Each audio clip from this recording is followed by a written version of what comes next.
Hello, everyone, and welcome to another Premier Injuries Daily Update. Now, it's been a while. Of course, there was no scheduled Premier League games last weekend, but we do have a slate of 7 fixtures this weekend. But before we get into those, we look at those European fixtures, which will happen midweek. We've got Champions League, Europa League, and also Europa Conference League as well. So Tuesday night, hopefully this gets out before the lineups are announced. And Liverpool, they entertain Ajax. Liverpool without fullback Andy Robertson. That's an injury picked up in Naples. Now, Jurgen Klopp said that he hopes to have the fullback returning or back in contention after the international break, but we do know it's going to be a few weeks, so the chances are he's going to be out of those international matches for Scotland. Elsewhere within that Liverpool squad, Fabio Carvalho picked up that nasty dead leg in the Merseyside derby. He's back in contention. He trained fully from Monday with the squad, so no concerns there. Also, quick update on Naby Keita.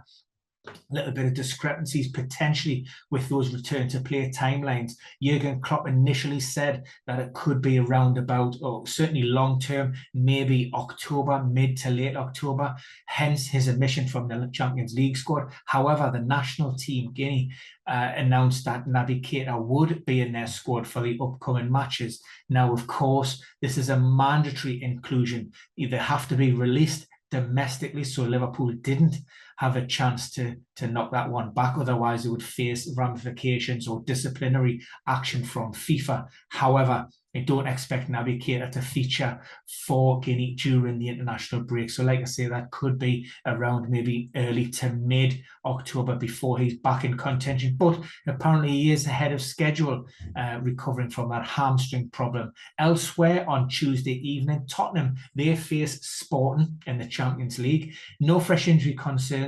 Just one injury update from Antonio Conte. We know that Lucas Moura has been managing an ongoing Achilles tendonitis issue. That's a loading problem, overuse. Now, he is training again, but he won't come back in contention until after the international break.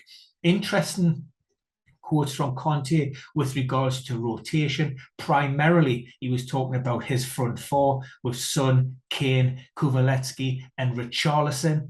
What he said was he wants to rock the boat a little bit. He wants to have those players who aren't used to being rested and rotated. He wants to change things up, and it's difficult at the moment because those players are in form, but he needs to decide on a game-by-game basis whether they start or whether he feels it's better to come in for maybe 20 or 30 minutes. Of course, we've seen Richarlison, who has had a big impact since being introduced to that start 11 in place of Kuvaletsky. Ahead of Tuesday night, there's a lot of suggestion that Heung-min Son may be the player that misses out, certainly on the bench on Tuesday evening.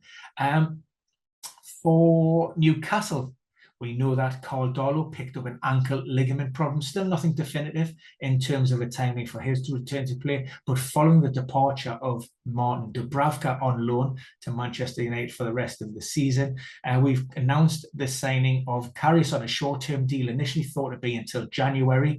And we do have a recall option on Dubravka as well in January, I understand. So he'll be back up to Nick Pope. Now, hopefully, like I say, it doesn't look as if it's too long-term for Caldolo, but we'll wait to have further news from the club. There's been nothing official with regards to an update on that.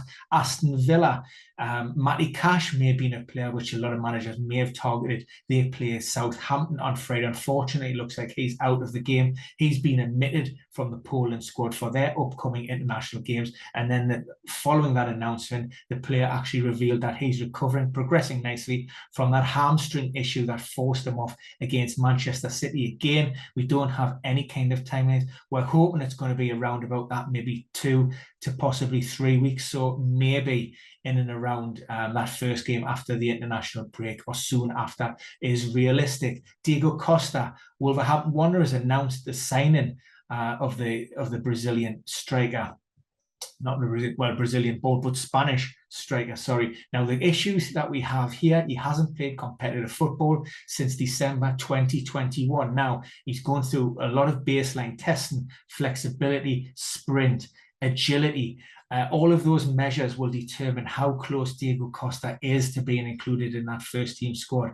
International break probably comes at a good time for him in terms of just integrating himself within the squad. Of course, Raul Jimenez will be first choice, and it'll be a case of when Bruno Lage feels it's going to be relevant to introduce him. So we are expecting minutes from the bench, certainly during the interim period, and it could be towards the latter end of this 8-game block before the World Cup, the winter break, where we see Diego Costa maybe really realistically pushing for a start, but always, as with these decision-making process, it is multifactorial. So there are pressures, there are burdens, the stakeholders will maybe want to be involved. And like I say, the form and fitness of Raul Jimenez will also play a part in that. So if you're thinking about going down the Diego Costa route, I would just hang fire for a short while. Manchester United, they play in the Europa League on Thursday. They have no Premier League game on this weekend. That's been postponed against Leeds. Luke Shaw has been pictured in training. He's recovering from a minor foot problem. Also, Marcus Rashford, we had a lot of questions ahead of last weekend's game. He has been training normally.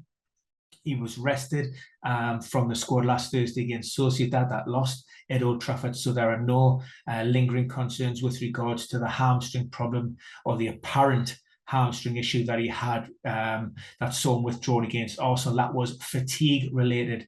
Elsewhere, Chelsea, they're again a team with no game at the weekend. They will play in the Champions League midweek, but a few questions with regards to Edouard Mendy.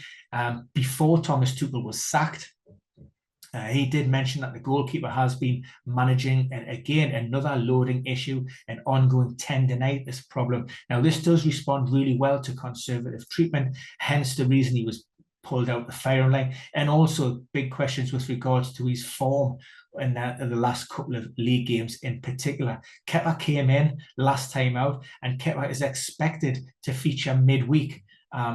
Edouard Mendy was not part of the main group when part of the opening training when they were pictured on Tuesday morning, but we expect to have a further update from Graham Potter very soon. The only player we know or expect to miss out is N'Golo Kante. Again, another setback with regards to that. So that's it for now. Like I say, we have 7 Premier League games ahead of this weekend. 2 of those matches actually kick off on Friday, so it will be an early deadline. So don't get caught out with that. But as always, we will provide you with the latest updates with regards to team and injury news. If you have any questions, by all means, pop them in the box below. If you look, you can access the premierinjuries.com table, or you can speak to myself via Twitter at Ben Dinnery. That's all for now.